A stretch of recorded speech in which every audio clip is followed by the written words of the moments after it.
Alright people, welcome back to another Fwoosh review. Tonight I'm taking a look at Bandai's 1/12 scale plastic model Star Wars Rogue One K-2SO. That only took one take, baby. And I've been looking forward to this one. I also got the model kit Scarif Stormtrooper, or Shore Trooper, or whatever you want to call it. And I got the 1/6 scale classic style, but I think it's Rogue One Stromtrooper. But this K2 kit, it's the one that's going to determine which K2 goes with my Rebels on the shelf. And the loser goes and hangs out with the Empire. As you can see, the package, it's the standard Bandai fare for the model kits. It's the pretty picture on front. Compared to the Death Trooper that seemed like kind of a cartoony drawing, this is almost taken from the movie. It still looks like kind of a painting, but it looks good. On the side, we get steals from the movie, pictures of the actual model kit in poses. On the end, it's that pretty picture again. On the other side, you get kind of the promotional shot and some unreadables. It probably says something like, "Don't give this model a blaster." On the other end, same pretty picture. And on the back, just the glossy black. Opening the box, you get the standard sprue trees in baggies. Oh man, and I was kind of hoping there wasn't a lot of decals, but yeah, there's a lot of decals. And these are the water slide decals. These are the ones I'll probably be using for the most part. Hopefully some of this silver I can paint with a Gundam marker, get out of putting the decals on. I like the decals, but man, is it time consuming. There's the stand piece, some chest pieces, some actually lighter gray. In fact, there's 3 different colors here. Ooh, just 2 bags. That's weird. Of course, there's a lot of the same color here. This is another sprue full of black parts, and here's the standard decals that just stick on. Little bag for, whoa, there's no joint piece. There's these kind of ball joints. Oh, this is going to be interesting. Here's the instructions. Nothing big going on there. There is all the decals. I'm definitely going to have to do the Imperial symbol. But stuff like that at the end of the antenna, I'm not going to do a decal for that. I'll just paint around that. It looks like the yellow here is attached, and then the gray kind of goes up over the detail. And I hate it when it does that. On top of that being a cone-shaped, it's hard to get a decal to lay right all the way around there. At least to an amateur like me, you know. Some of you professional guys can probably do it a whole lot better. Me, yeah, I'm going to attempt to paint that. But it looks pretty straightforward, put them all together. I'm kind of interested in seeing how articulated this is going to be, because the Black Series figure is pretty damn awesome when it comes to articulation. But enough talk. I'm going to start putting this together. And as always, I'm not going to film the whole thing, but if I hit a snag, or there's some big, important, earth-shattering thing about the model, I'll record that. And then after that, I'll review the whole figure. Okay, getting the head together, I'm still in the one area, and I've already hit something. I had no clue where I was going with this. It started, I was putting pieces together, and I was like, is this the front? I know that's the joint right here, but is this the face? What's going on here with this little part? So, because it's not recognizably human, I was kind of lost. But once I got to the top of the head, I was like, oh, that's where it's going. And I get to this, and it has a clear piece for the eyes. But as you can see right here, it shows to stick a decal to it. And for a minute, I was like, but it has this cool detail on the front. Surely they don't want me to stick a decal on top of that. Google Translate on the phone, and looking at the angle really close, that's actually the back. It's showing the head facing away, and then these eyes facing away, and it's telling you to stick the sticker to the back right here. It doesn't make a lot of sense to me because the decal is painted silver, but if you stick it to the back, the color is facing into the head. And I did use Google Translate right here, and it says, see the seal instructions, which I'm assuming are the decal instructions, which are on the other side here. And these say stick to the back of the eyes. So I'm guessing these are just silver on this side to show you where the sticker is, and then it's actually the back of the decal that kind of makes the eyes a little bit brighter. I don't know. And for those, since they're just going on the inside, I'm just going to use these standard decals. Just stick it to the back. Maybe the silver will reflect off the back. Yeah, I don't know. I'm sure there's already guys concocting light-up kits right now for these clear eyes. And every time I post a model kit review, people ask what I use, what kind of tools do they need if they want to start doing this. I'm no expert. So I just grabbed a basic toolkit off of Amazon, and that's what I've been using for a year or two.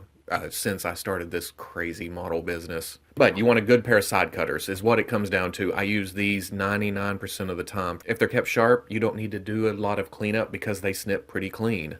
And this is what I got. I got the Tamiya basic tool set. It comes with a file, it comes with a flathead, it comes with a Phillips head screwdriver, these side cutters, this blade, which comes in handy, and then these tweezers, which I do use when I use the standard decals. It's $15 when I got it. I think last time I looked, it's $20 now, but the side cutters are totally worth it. When I realized I would be doing a lot of these Star Wars models because they're awesome, I did splurge for a higher dollar pair of side cutters, but I don't really like using them because holy hell, these are sharp. It takes a little bit more finesse. They're very, very sensitive, I guess you could call it. But these are Gundam Planets. I think it was $30, $35. I would go to cut, and I have a bad habit of cutting as close to the part as I can, and I was actually cutting the part. With these, you can kind of glide over the part, clip the sprue, then come back and clean it up. These will cut through anything. These are for special occasions. These are my Sunday go-to-meeting side cutters. I wanted to point out these two little antennae right there. I thought they pushed straight in.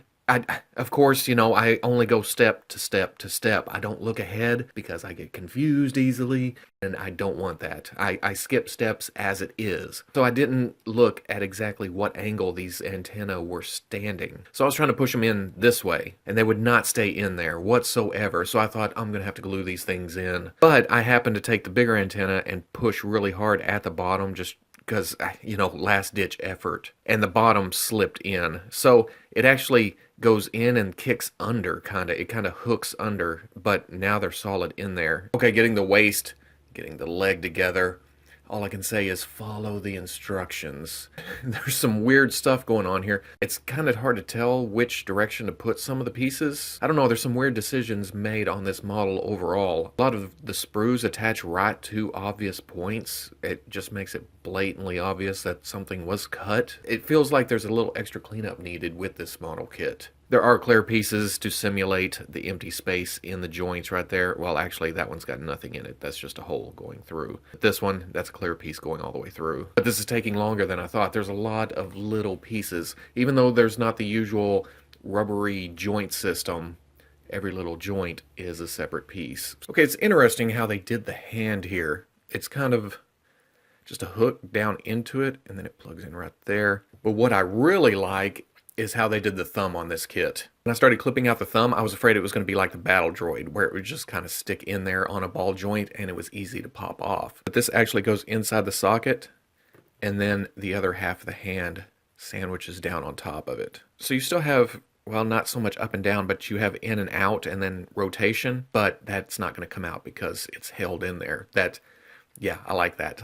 And there we go, all built. And I didn't put the decals on yet. One, I don't know what parts I'm going to paint. I can't decide, and this has been going on for far too long. I'd like to get the review finished. That way I can move on to the next one, because if I am putting the decals on, I'd like to get the Scarif Stormtrooper and then the 1/6 scale Stromtrooper put together first. That way I can just have a big water slide party for 3 figures at the same time. While one is drying, I can be working on the next one, and then the next one, go back to the first one. It can be just one big assembly line. So yeah, this is looking a little bit plain. But for the most part, this was a fun kit, mostly because it skewed away from most of the models that we've put together before. You put some together, you get used to how the joint system works on the humanoid characters. Here it was a curveball because it was mechanical, kind of like the Battle Droid. You're putting it together, you don't know quite where it's going until you get there, and then you're like, oh yeah, that does work, that's awesome. But as always, the details, oh man, so great. It's just every little intricate detail is there. But my biggest thing here is the eyes. They just look dead to me. I'm not sure if I applied those decals to the back of the eyes right. Couldn't really understand the instructions. The only direction I can think to go without going full-on LEDs in the skull is to come up with some kind of translucent color to paint those, to just make them stand out a little bit. And here's my big determining factor on whether or not I want to paint or put the decals on, is this ring around the shoulder. Pocket full of boulders? Where the hell am I going with that? But with all this sculpted detail, I don't want to put decals over it. Even the water slides, I think it'd just be easier to paint and then kind of put a dry brush to it. But the biggie, and it may be a negative, is how top heavy this figure is. And it looks top heavy. I mean, look at the spindly little legs and then the big bulky body up top. But you got to kind of find that sweet spot. And with models, because of how light they are and how good the joints are, they tend to need extra finagling to get in that spot. Because if you get off of it, it's going down. I mean, that's just the nature of this beast. And that's why I'm going to talk about the stand right off the bat. I usually forget about these. We get one with every kit. It gets easy to forget about as we go on. For K-2SO, it works out really well. Because of his weight issues, it's easy enough just to stick his foot in that little piece right there. It grips onto the foot, makes him stand really nice. But if you want an action pose, Bandai went the extra mile, and you can take this piece out, flip it over, and there's a socket there for a stick stand. And that just plugs in. You get this, and then there is a piece that pops out here, which is kind of hard to get. Well, of course, on camera, everything works out great. But there's a hole in his back. You can plug that in, and you can have him running, standing, a little bit more secure on the shelf. But if you don't want that, that just plugs right in there, hides that hole. Going over the articulation, I'm going to tell you guys right off the bat, the articulation is not as nice as the Black Series figure. A lot of the time the articulation is better, but they held the design standards so close to the movie that it kind of impairs the articulation, the range of movement in the joints. When we get to the comparison, I'll show you why I kind of like the model kit more than the Black Series figure. And if you want to go back and check out the articulation for the Black Series figure, you can check that out in the card that should pop up right now. But in the head, there's a ball at the top. Get some side to side. You get some down. You get no up. Really, I mean, it's always looking forward. Now, at the bottom of the neck, it's just a hinge, but you just barely get a little bit of movement. And even with that hinge, you still don't look up. You're going to look forward all the time. The shoulder, there's a ball joint in there. You can get rotation, and then there's a peg with a hinge sticking out of it. So you get swivel, and then you get hinge out, and the shoulder pad is hinged separate from the shoulder. So you can get that out of the way, and it gets up to about right there, all said and done. You get a swivel at the elbow. Hate to say it, but at the elbow, you don't get quite 90. You get a swivel at the wrist, and then you get a hinge. And going to that clear look, there's actually not any kind of pin going through there. Where is it? Right there. You can see daylight all the way through. On the hand, you get a thumb on a ball joint. You don't really get a lot of up and down. It's pretty much just swivel in and out, and then rotation. Torso has a ball going up into it. You get back, you get forward, you get some side, you get some side. Not a lot of rotation. Wants to stop right there. For the hips, got a ball joint, got some rotation in there, and then there's a hinge sticking out of it. You can get out about that far.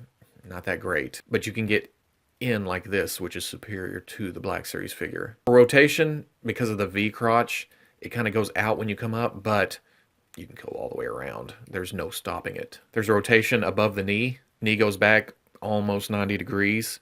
There's no stop on the front, so you can rotate forward too. Whereas on the elbow, there's a stop. You can't go back further than straight. Got a hinge at the ankle, goes all the way back, goes all the way forward. You have a pivot there for a rocker.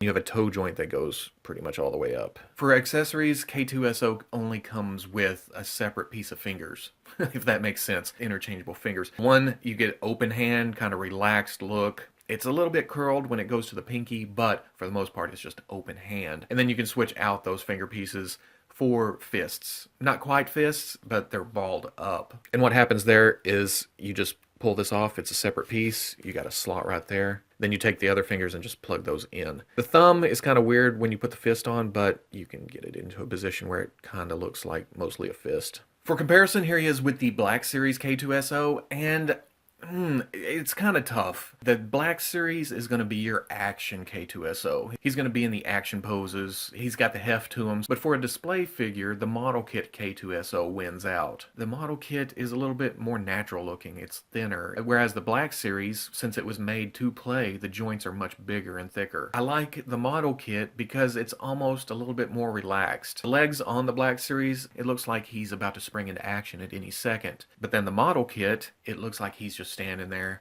not giving a damn about anything or anybody. But as far as size goes and proportions and thickness, except for, a couple of joints here and there, they're pretty much exactly the same. But the detail on the model kit comes across much, much crisper. And then here it is with the Black Series K-2SO. It always feels so weird how small this Jin looks compared to other figures. So at the end of the day, you're looking at pretty much the bare bones K-2SO model kit. I apologize for not getting the paint on it, or the decals, or the water slides. Just looking at it plain Jane out of the box. But even then, I feel like this is going to be my display K-2SO. Which, nothing wrong with that. I can still use the Black Series over with the Empire. I can put it behind Krennic, or some Stormtroopers or the Death Troopers. It works anywhere. But yeah, detail, sculpt, the enjoyment of putting this together, it was a fun build. It was different than most of the other models put together lately. But that's fun too. That's exciting. I like changing it up every now and then. So now to move on to the Scarif Stormtrooper and then the 1/6 Stormtrooper. Like I said, I'm going to do all the decals at the same time. So after the next two model kits, I may just do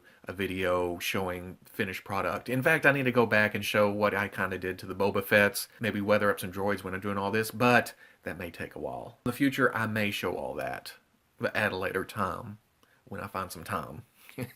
So, if you like the review, comment, like, subscribe, and I'll catch you on the Fwoosh.